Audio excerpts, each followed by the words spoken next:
Commandant of the Atlantic Seas, Captain of the East Coast, your premier puffer right now, Hungrybox. Oh, he whistled it! Wow! Whistled it into of an it. up smash kick. Unbelievable. That is something you don't see every day.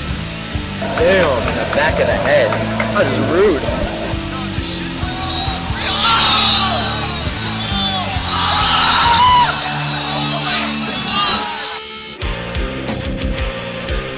Unbelievable. Unbelievable. This is the upset. This is what we wanted to see today.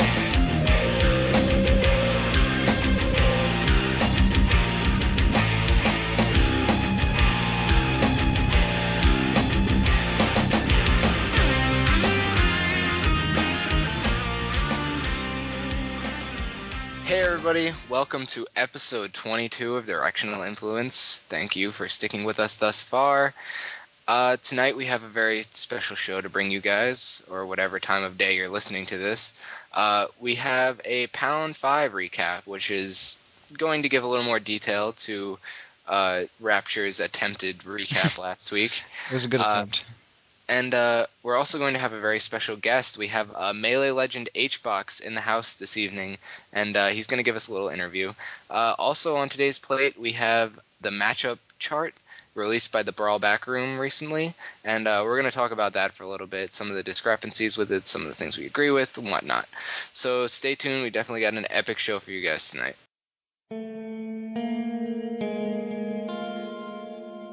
All right, everybody. So we got Hungrybox here to talk about Pound 5 Melee. Hungrybox, how you doing? I'm doing all right, man. Cool. I'm doing good. So we finally got him here. So pretty much we wanted to talk about essentially Melee because we didn't cover it a lot last episode, and we have Hungrybox here today to talk about his point of view from the Melee competition. So I guess we'll just take it away here. Tell us about the Pound 5 Melee competition. Well, it was really good. It was good to see that we had like a around 240 turnout for it. And more exciting was the fact that Europe came out, and the best players from both sides came out. We had AMSA's second USA tournament, and that got a lot of people hyped. They wanted to see how the Sheik method was working. We had over Triforce, we had Spain, Holland. They all came out, and of course Armada came out in full force and ended up getting second place again. So it was the hype was definitely there. It was definitely revitalized. It's the same efforts we all saw at Genesis and Pound 4, and it really confirmed some aspects for certain people. As for USA-wise, it was good to see overall the results were, the best thing probably happened to Melee. You had a new name, Kevin Nanny, Dr. P. He took the title. He beat Armada, and Armada beat me too. So it was a lot of people had ambitions of certain matches not working because I beat Armada 5-0 at Apex, and they thought, well, that's going to happen again. But of course, him being the genius and play that he is, came out with Young Link, completely unpredicted playstyle, and pretty much demolished me. So, rather than be all frustrated, I was actually happy because it really revitalized what people thought about low tiers. And whenever you have like a new basis on what you say as a tier, a new understanding of a character, it becomes really evident that there is hope for everyone else. Just because you like play a low tier or even like a bad middle tier, it still means you can perform extremely well at that aspect. I'm considered the top 3, top 4 players in the world, and I've got beat by Young Link, and so right there, it's proof it's possible. When you apply yourself and when you put, your genius and strategic mindset into something as simple as out camping someone, throwing bombs for, 6 minutes in a match, it proves out. It shows that patience works out. And, I saw one of the best parts was how the Brawlers came out from their side to see Melee. And you saw, if they watched that match, they saw a very Brawl-like aspect of that match because it was basically all patience. In a game that usually is laden with tech skill and a bunch of fast fingers and seeing who can, mess with the least L cancels and wave shine perfectly. Seeing that kind of match and that kind of aspect at top competitive play was, definitely by far one of the highlights of that experience. Cool. So you, as far as I know, you got third in both doubles and singles. Is that correct? Yes. Yeah, I got third with Hacks Money and third after I lost the lose finals to Dr. PP. Mm-hmm. How would you describe that sort of road to those finishes? Was it like a hard, way getting there, or did you feel like it wasn't like anything special? Well, that tournament in particular, I got one of the worst stomach viruses in my entire life. I was actually throwing up the night before for like hours, and then that very morning I was throwing up too. So it was definitely at the focus on the mindset a lot. Pools, I performed very comfortably in pools, even though I lost to that. Because it becomes a sense of well, if I lose a match, I'm still not out yet. And you have that kind of safe backdrop, and I'm already accustomed to pressure, so not having that pressure there really facilitates everything. So pools weren't. It's not a really big deal for me. I just play my matches. I go through it quick. I make sure I play all my matches first, every single one, because I stay in that mindset, and I encourage players who have troubles in pools do the same. Just play all my matches all at once first and stay in that same mindset. Final bracket, of course, was a different story. Final bracket began on Monday, and that's when the food poison or the stomach virus really kicked in. So the fact that my first match was against Taupe, who was a Sheik player from Maryland, and he's really good. And so he was actually doing pretty good the first game. Usually I don't have much trouble against him, but the fact that I wasn't very focused, I really had to revitalize myself. When you get to the final bracket, the mindset all changes. You want to make sure you know exactly what you're doing, you know who your opponent is, and how to fare against it. That's when stage striking and banning really comes into play. So my first match against Taupe, it was hard, but I had my buddy Keon from Florida there. He gave me some ginger ale. He pep talked me, was coaching me through the match, and sometimes that's all you need. Just a little push, a little encouragement to really get you through those kind of things. So I ended up beating Taupe, and my next match was the winner of Shroomed and Blunted Object. And Shroomed is scary player. He's considered the best Dr. Mario, and the matchup for Dr. Mario Jigs is a pretty one. It's very annoying, very patient, really scary for Jigs because you die at super low percentages, and one mess up, especially with a guy as talented and as genius as Shroomed, it's almost fatal. But it was unexpected that Blunted Object, a Falco player from Canada, he beat Shroomed, so it wasn't as hard as I expected. I don't think he was very experienced in the Jigs matchup. He had a solid Falco, but he didn't know certain things about the matchup, so it wasn't exactly much harder than Taupe to beat him. But I blame the fact that there was not many Jigs to play around him. And then there came the killer app. I had to play Armada third round, and I understand that because I lost to Chudat in pools, which I didn't expect, and I got second seed in third round pools. So, I mean, I thought it was kind of weird playing the finalists of Apex third round in Nicholas bracket in like a 6-round bracket, but I didn't argue much against it. I was practicing against the Darkest of Heart. He's a Peach player from Texas. I was practicing against his Peach, trying to do everything I could, and then we go. I advance status as if I'm playing Peach, and then he picked Young Link, and I stare at him like, are you gonna pick Peach? I was like, no, I'm going Young Link, and I remember I gave him an awkward stare. I was like a 10-second stare. I'm like, are you serious? He said, yes, I am. So he's like, do you want to reban? He even gave me the opportunity to reban against Young Link, and at that point, first of all, I had no idea what to ban against Young Link, and second of all, I guess Dreamland was a good pick anyways, because it's spacious, and against low tiers, honestly, all I do is just spam back here. I'll be honest, because I really have no idea what I'm doing in this matchups, and I try to adapt, but honestly, I wasn't prepared. So, of course, that match is on YouTube. He completely outplayed me and outcamped me, and kudos to him for winning. He deserved it. Crowd was going crazy. All the USA was cheering for him too. That was kind of interesting. It goes to show that I guess character bias goes past nationality bias, so to speak, because everyone really hates Jigs. But I see where they're coming from. You're a spectator. You want to be entertained, so I understand. I'm not exactly an entertaining player. But yeah, I lost to him, and then losers bracket. Of course, usually when I lose, I get demoralized, but I know I gotta get back in it. The worst part was as soon as I lost to Armada, I had to play Shroomed. He somehow got back up, and I had to play him. So I had to play him inevitably anyways. So I played him, and then that was done with. And I beat him, and then I forgot that I beat other players, and that's how it went. And I eventually got back up to the point where I played. Are you doing an interview? Yeah, I was. Mango lost because he went all Falcons, so I don't have to worry about him very much. But I beat Shroomed, and then I beat other people, and it got to the point where I had to play M2K, and he forfeited because he was in a bad mood or whatever. So that was already guaranteed 5th place, and then I had to play Axe, who I was scared of because Axe played Pikachu. It's another Young Link all over again, another match I don't know about. But I guess me being guaranteed top 4 kind of gave me that moral again, and I just got the clutch rests off Axe. They were close matches, but I beat him out. And at that point, I was guaranteed top 3, and I was really happy. And that's when I played Dr. Peepee and losers finals. And we've had an interesting history because we've gone back and forth in sets and all that. And we went the 5th game, and it was a close set, but he pulled out in the end, and then he deserved it because he won the tournament. And that was pretty much the entire road. Cool. For doubles, you did team with Hax. Why team with him? Hax is one of the most talented players that I know. He's like, for being his age and being as good as he is, he has an incredible team mindset. He has an incredible momentum whenever he has combos, and we've teamed for the past few nationals, so it's easy to see how our momentum clicked and our combos naturally came. Cool. So obviously this was the last Pound. How do you feel like was this a good finale for Pound? It was a great finale. I wish he would do more, but the fact is that he's got to do things in his life, and he's an incredible host, one of the most efficient and most well organized I've ever seen. Yeah, it was an awesome venue, it was an awesome experience, and I'm glad I went. Cool. So one thing I noticed that really set you aside from other Melee players at the tournament is that I would notice you in the Brawl room every once in a while, and you would actually be cheering on Florida players, which is something I really honestly don't see a lot of Melee players do. Would you encourage other Melee players to do this and Brawl players as well for Melee players in their state? Yeah, definitely. I Florida stays with Florida. We stick together. I used to play Brawl, and I'm not into it. They're still my buddies. They're still my state. I gotta support them any way I can. And so I was shit talking the entire time when I was in Brawl because it's fun too. It adds the hype aspect. People are just sometimes bored and watching. They get a good laugh out of it. So I like being the clown a lot. But it's competitive. It's camaraderie. It's great. It's a great thing to do. So I encourage anyone from any state to even play Melee or Brawl. Always cheer your boys on. They need it. They need the help. And I've gotten praise from them saying thank you for cheering me on, helping me out, and the momentum helps. Definitely, that's really awesome. Let's see, what else, Dakota? What else can we ask? Unless you have anything else, trying to think. Project Melee?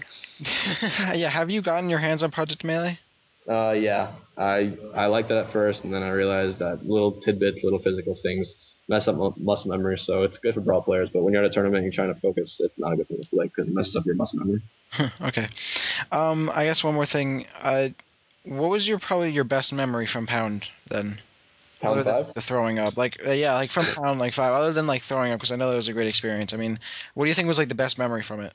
You know what? Honestly, it was probably just walking or just chilling with the Europeans at McDonald's and just talk with guys from all around. I met some new people from the north and stuff, and it's just it's an experience, chilling with North Carolina with the Europeans, from the north, New York, just having all those different, kind of nationalities and seeing them exposed to you in a natural setting and, talking to them and hanging out with them and seeing that you guys all came together for the same reason. That's definitely a pinnacle of the experience. That's honestly why I really go to these tournaments. It's these people, this community that I love, and the diversity I get to experience through it. So it is and always has been getting to experience and meet new people.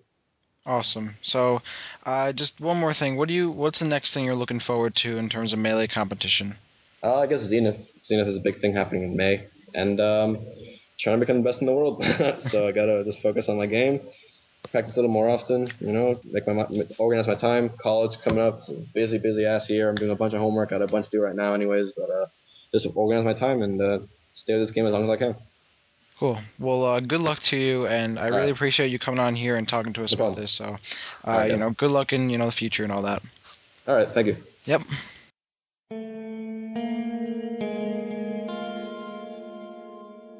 So that was pretty awesome. Hbox is a pretty professional speaker, as we could see. Yes. He was in and out, which we appreciate. I know he's busy with Harvard and whatnot. He's trying to get into them Ivy League schools. Yes. But we have some Brawl-related stuff to talk about now. After all that Melee discussion, we have this matchup chart to talk about. Now, there's obviously a lot of hubbub, if you will, over this matchup chart. Mm-hmm. Most of it's negative feedback. There has been some positive feedback here and there, but a majority of the community seems to have received this matchup chart rather negatively. I think some of the main issues that people seem to have with this is that, first of all, the numbers themselves don't really give too much of a detailed explanation. For instance, Marth apparently just he beats. Well, let's see. Let's look at this. Marth has a +2 against Game & Watch, and a +2 against Captain Falcon. To give you an example of numbers that don't really add up.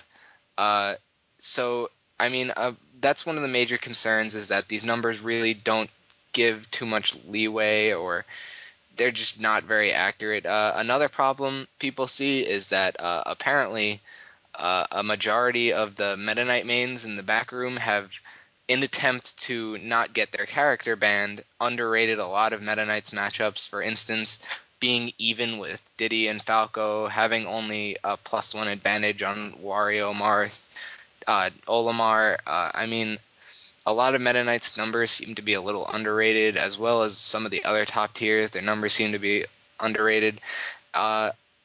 As well as just some random numbers just being strewn about. I believe they said that Wario beats Diddy, that DDD isn't that bad for Wario, that DDD is really bad for Donkey Kong. I mean, there's a lot of strewn numbers all around this chart. So, Dakota, what have you taken a look at this? I have, and for those of you who don't know, the numbers really go from +4 to -4. +4 being pretty much close to unlosable.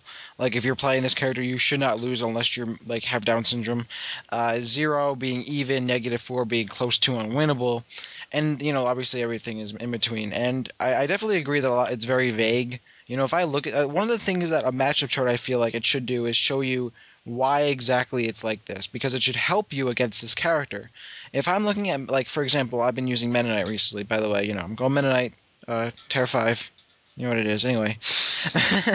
Meta Knight, it says he goes, like, he has a +2 rating against Mario, for example, which means, like, he has a medium advantage against Mario. But he has the same thing against Game & Watch and Lucario. Which doesn't I want to understand why the matchup is in terms of difficulty, I guess, because it doesn't really say what exactly those mean. I guess it would be difficulty. Why is that it's the same difficulty to take on Game & Watch and Lucario, and then Mario and Bowser and Captain Falcon and Samus, or whoever the case may be. I mean, honestly, if you're playing Meta Knight, once you get to like Ness, I think it's like you shouldn't lose. But the point I'm trying to make here is that the matchups, I mean, I can't contest for any of these. I can't pick up I can't go to like Luigi against Peach and be like, you know what? This should be 2, not, whatever it is. Like, there's so many colors here. I'm having like, a freaking seizure. I can't really attest to that. I'm trusting the people who have been put behind these things to do so, which also leads to another thing is I don't know if what is really right here. I mean, I only use a few characters, and even then I'm not the best fucker around. So for someone online without that kind of information, it's just squares,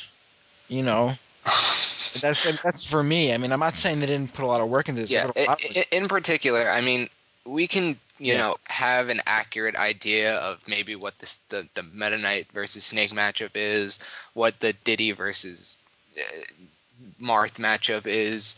Maybe even we could go so far as to understand like what the Lucario versus Olimar matchup might look like. But if we're getting into some random stuff like Peach versus Pit or like Wolf versus Kirby, I mean, these are a lot of matchups we don't see that often, and we really want to know who is making these matchups, because honestly, first of all, another large problem is that a lot of top players of these characters seem to be disagreeing with these numbers, which leads us to the question, who is actually making these in the back room?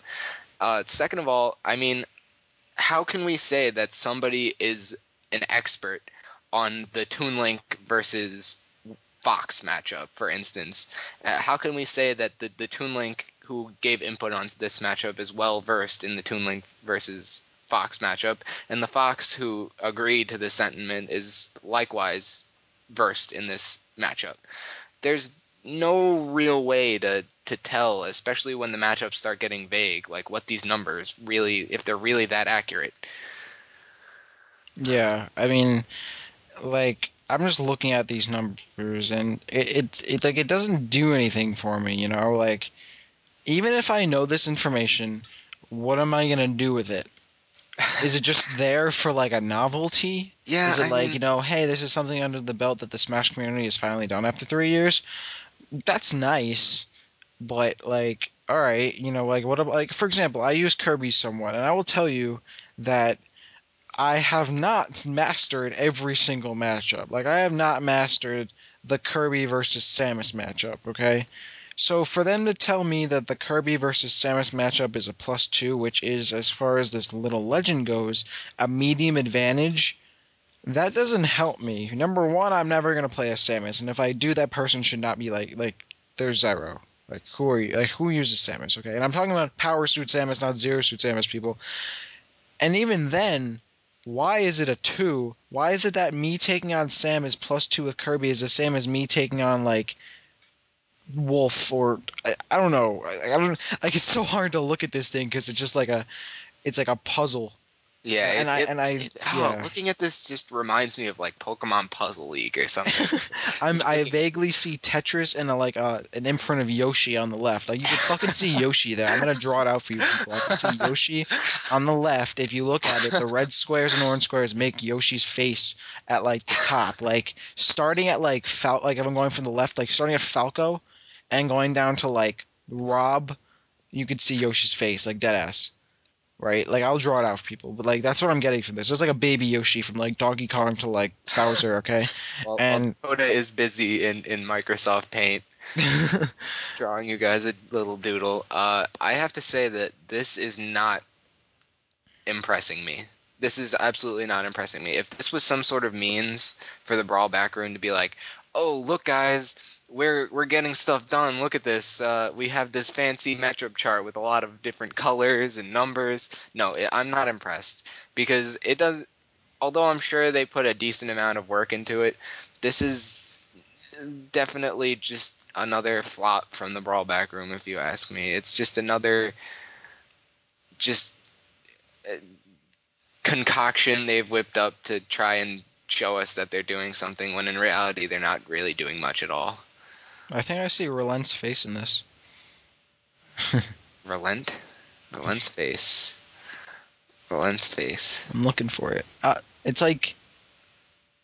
It's hard to see. It's like... I don't know. This is... I mean, if you honestly look at some of these numbers and you just look at some of these matchups, you can honestly just look at it and just go, that doesn't look right. Like, you get this feeling in your bowel. That's just like... In your bowels. In your bowel. In your bowel movement, your poop will cry out to you. Yeah. This is not right. It will cry out to you that Meta Knight beats Lucas a lot harder than a +2 advantage. Like, it will just cry out to you. Yeah, like, how is it that Meta Knight's only fully awesome matchups are Zelda and Ganondorf? You're telling me that Meta Knight doesn't have like pretty much unlosable matchups to anybody else? When was the last time that a Link has beaten a good Meta Knight? When is it ever possible? I mean, It's like when. All right, first off, take a good Link, okay, and then put them against a good Meta Knight. When have you ever seen a Meta Knight lose in that? This has never happened, ever. And if it has, you know what? You earn a cookie. But I'm pretty sure that Meta Knight's difficulty against Link is probably the same against Zelda and Ganondorf and Jigglypuff and Samus and Captain Falcon and Bowser, in which there is none. I mean Bowser. Okay, well, yeah. Bowser's a little arguable, but Bowser's the only one that's down there that is even arguable. That's true. Yeah. Okay. Yeah. All right. So minus Bowser, but you get my point. But yeah, it's unfortunate that the BBR this is what they're doing. But then again, I'm trying to think of things that what they could be doing. But what else could they be doing? I don't know. Like we've said in past episodes, it just seems like the BBR has just lost purpose. There's just no reason for it to exist really anymore.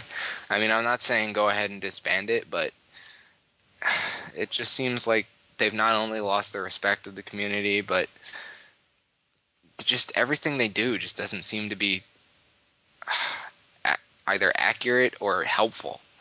Yeah, like even if this is accurate, this isn't helping me at all. Like I'm not gonna go into the lab and be like, "Yo, I'm gonna practice Meta Knight. Let me just bring up this chart right here. Look at these colors and know what I'm doing." Like that's not gonna help me. Maybe it's like a reference for people who are really like data junkies, but even then, like, yeah, I mean, I don't know. One of the possible answers I've seen is that maybe they're trying to create a more data-based tier list, as seen in communities like the Street Fighter community. Mm-hmm. But even then, we don't have enough accurate data because, first of all, I'm fairly certain we have more characters than in a Street Fighter game, and we also have a lot less character representation than a community like Street Fighter does, because even low tiers and Street Fighter, regardless of how bad a character like Sakura or El Fuerte is, there's actually plenty of players who can actually play those characters correctly. Yeah. But anyway. How many great Captain Falcons do you see in standard tournament play? I mean, people just don't. You either pick up a good character or you don't lose. You don't go anywhere. I mean, it's unfortunate the unviability of people.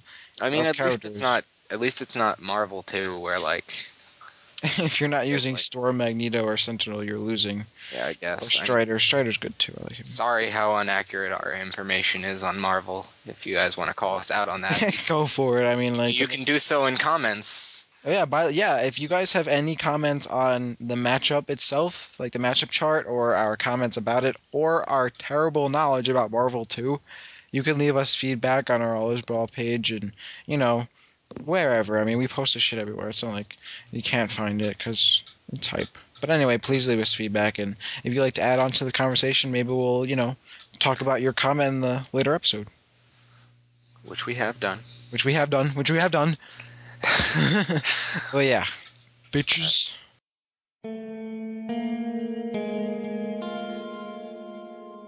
Alright, guys, so last week Dakota luckily gave us a rundown of the basics of what happened at Pound 5 in case you missed it. One little segment, however, seemed to have drawn much attention, which was the Blood Cross v Cheese segment. And as someone who was at Pound 5, I can probably give a little more accurate description of what happened. Well, basically, Blood Cross had one of his moments. Because it's kind of upsetting how many people just make fun of Blood Cross and stuff, because he clearly has legitimate issues. Like, not saying he's like, special or something, because he's not. He's a cool guy, and he just clearly has rage issues. And some people, to an extent, you have to respect that, because this is a clearly frustrating game from anyone who's ever played Brawl and not gotten frustrated over it. They earn my respect. Some players can do that. Some players just never get upset. However, players like Blood Cross are not like that. Now, what I believe happened was a clash of not cliques, because that would be an improper word, but of, I guess, communities where two VVV members unfortunately had to experience Blood Cross's emotion. New England. Yeah, the New England monster. No, Blood Cross isn't a monster. So, what people from the outside community don't really like coming in and seeing something like Blood Cross rage, like they wouldn't really understand. And I think that's what happened with this instance, is that, not to say that we don't like Cheese here, but Cheese definitely, from what I could tell, provoked Blood Cross's rage. And he's been known to do things like that, and that's something that should definitely be condemned. And regardless of whether VVV hosts us or not, and how we should support VVV members, which I agree, I support everything VVV does, because they're awesome, and they give us, they host our show, they give us a home, they also, support players and doing whatever they do. But if somebody is doing something such as provoking Blood Cross and just being a bully like that, like Cheese really was doing, it deserves to be condemned a little bit. And if Rapture doesn't want to do it, then I'll do it, because that's just wrong as to the extent that people really harass Blood Cross. And it's getting a little serious here, but I think it's really starting to get out of hand, just with the amount that people really just hate on Blood Cross, even though he's just clearly a nice guy with issues. I could tell Cheese was provoking him through the match, and clearly what Relent did, chanting VVV, set him off. They view this as like, a monsteristic, like he's straight out of a Resident Evil game or something, and really they don't understand the kind of person that Blood Cross is. So I think that's what actually happened, and I'm not saying that what Blood Cross did was right, because it wasn't at all, and I'm going to condemn Blood Cross for that too. But also, they have to understand that doing something like that is only going to further provoke Blood Cross. So I mean, it's like waving a red flag in front of a bull, getting the horns, and then, blaming the bull. I mean, that's really what happened here. So I'm not here to call anybody out, really. Just here to say, my piece about this whole instance. And I hope you guys don't, view our show negatively because we do this, because we're just trying to be as fair as possible to all players in the community. And I understand that you VVV guys want to stand up for your VVV cheese or whatever, or your VVV members, and that's cool, and I totally understand that. However, Blood Cross is a member of my community, as well as Cheese, so I'm here to give a fair and balanced, perspective of the issue, and I'd have to say that both parties were at fault, and I apologize to Relent for feeling, the wrath of the community. I mean, Blood Cross is certainly not the best example of how welcoming we are to outside communities, unfortunately, but typically if you were from the community, you would understand that you just don't provoke Blood Cross like that. Like, it's just something to us that seems so natural. Like, I mean Rapture, you would never just like be like, oh Blood Cross, I totally did your mom last night, right? No, I mean, I definitely wouldn't do that to Blood Cross. If I did, I mean, a lot of people know that I really like to fuck around with people, but I, like, in real life, like, I'm pretty chill. Like, I wouldn't, especially for Blood Cross, I have no problem with the guy, and I wouldn't just do that to somebody, especially him. I know that that's not a good game plan. It's not something you just sort of open with. But yeah, it's something that I think for us, and more so for people who definitely know him a lot better than I do, or Matt does, or whatever, it's a lot more like common sense thing, like something you just sort of throw down there, like before you walk in. And on the show, we definitely don't want to like come across as trying to be biased to anybody, unless there's really, really good reason. Like, if someone's shit talking like blueberries, for example. Like, I fucking love blueberries, alright? Like, the fruit, like, I love that shit, right? Like, I'm gonna fuck you up. But, like, but to be honest, last week, me and the cat really were just trying to tell people what went on from what we heard, because we're trying to give the news to people, because that's why we do the show so quickly now, to get the news out to people. So it really wasn't like we're trying to like stand up for anybody or do anything like that, because that's not the point of the show. And that's not what we want to give off at all. And we get a little hyped, but at the end of the day, that's not what I hope. Nobody comes into the show thinking we're going to be biased towards one sort of side or the other. And I think Matt really just described that pretty well. So yeah, we joke around a lot here, but I felt that it was necessary to get a little serious for at least 5 minutes. At least 5 minutes. I don't know at least 5 minutes. Going. Well, at least a few minutes. Now we go back to dick and fart jokes. Like, honestly, all right. I take Beano. Okay, Beano is this little. I don't have it next to me, but I have this. It's a capsule type product. I take 2 a day, right before my first meal. And I'm telling you, today I took it because I usually forget. If I take it, if I don't take it. But like today, honestly, I didn't fart at all. Like, that shit works. Like, Beano, like, I'm product placing your shit. You owe me like royalties. Like, real talk, like, that shit works. If you have gas problems, really, anyone out in this Smash community, take Beano. Like, clears you up perfectly, I swear. And I believe we've tied in these segments very well. Yeah, we have. Just one after another. Bam, bam, boom. And I believe that brings us to the end of the episode. All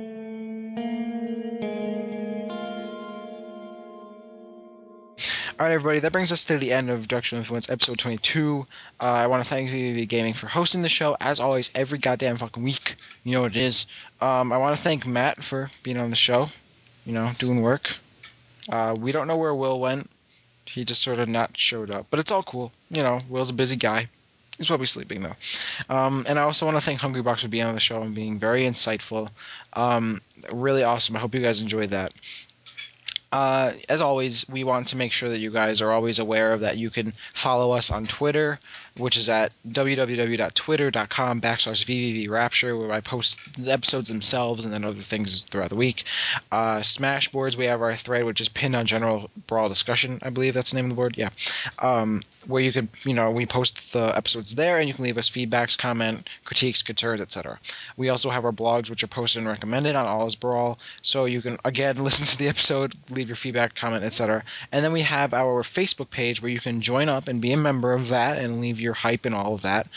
You can search that under Facebook, just as Directional Influence. We have our little yellowish logo thing, which is also awesome, and hit us up there.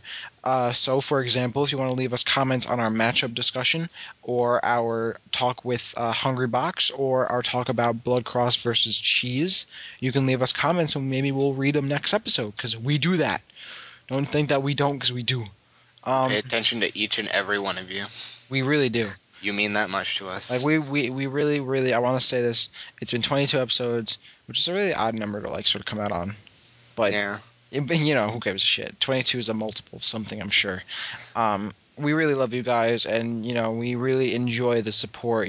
Back in August, honestly, I thought this was going to be big, but not like this. This is from somewhere that just sort of came out of nothing. This is really, really cool stuff that we're able to do, and I really love that you guys are all supporting it, and I hope you all continue to support it for the rest of your lives. Yeah, leave us some comments, guys. Yeah, seriously. Because we love reading them. It just tickles our dandy. It does. It gives me, erection. It just does.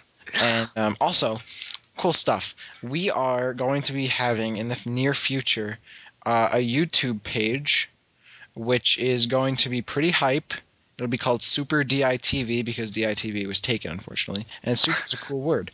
We'll be having any videos up there, so if we have gameplay, if we have tournament videos that we've gotten to, if we have other things, if let's do a Let's Play thing. Let's Play things are really fun to watch, by the way. If we're doing any of that, that'll be found on that thing. So if there's anything cool up there, we'll make sure you guys let you guys know about it, and we'll link you to it, etc. Matt, any shout-outs, I guess, or anything? Shout-outs to Plank for hosting one of the best tournaments I've ever been to. Yes. Shout-outs to Anti for posting Facebook statuses every 5 minutes that always have me dying. Let's see. Shout-outs to shout-outs. Yep, shout-outs to shout-outs. I want to give shout-outs to... I don't know. There's not a lot of... I want to give shout-outs to my doubles partner. His name is Marco. He's going to be entering as Rapture 2 at They Are Entire Region 5 this weekend. For those of you who are in the New England region, please hit that up. I'll be there. And I'll probably lose, but I'll be there. It'll be fun. It's in Simsbury, Connecticut, so please hit that up. I'll be there. I'm not sure what Matt and Will are doing this weekend, but that's where I'll be. And shout-outs to my, doubles partner who's going to be playing with me, as well as some of my other friends from high school that are coming because they all think I can rape with Jigglypuff. Hint, I can't. And also, I want to give shout-outs to Taco Bell. I want to give shout-outs to Taco Bell because 2 reasons. Number 1, they apparently have 100% awesome beef, but it's 88%. Well, here's what I was about to say: 88% beef and 12% whatever the fuck they put in it, whatever. But here's what I was thinking, though. I read this too, but I was thinking of it. If you put something in beef that's 100% beef, take 100% beef. If you put something in it, the beef doesn't go down to 88%. Yeah. It would be an addition. It'd be 112%. I guess it might be peppers and stuff, or it's obviously rat shit. Yeah. Regardless, I still eat it, so it's. But it's delicious rat shit. It is. Yeah, I believe I'm gonna finish your second shout out to Taco Bell because I know what it is, and it's 88 cents Crunchwrap. Oh my god, I know. I read your mind on that one. You did. 88-cent Crunchwrap Supremes. Fuck it. Go to Taco Bell, guys. Go to Taco Bell. Hype it up. Tis the season. It really is. Taco Bell hype. But anyway, that is the show. Thanks for tuning in. Next week, fuck all, we'll do awesome. Listen in. Well, with Rapture's cluster of words there, we actually don't really have anything planned for next week, but I'm sure we'll find something within the next week or so, and we'll give you guys something special for episode 23. Awesome, because 23 is a good number. That stands for something, right? Like, The number 23, yeah. Jim Carrey movie. Yeah, maybe It's a sign. Yeah, we'll have Jim Carrey on the show. Jim Carrey on episode 23 of Directional Influence. So this is episode 22. Jim Carrey on episode 23. Thanks for listening. Tune in next week. But as for this week, we're signing out. Peace.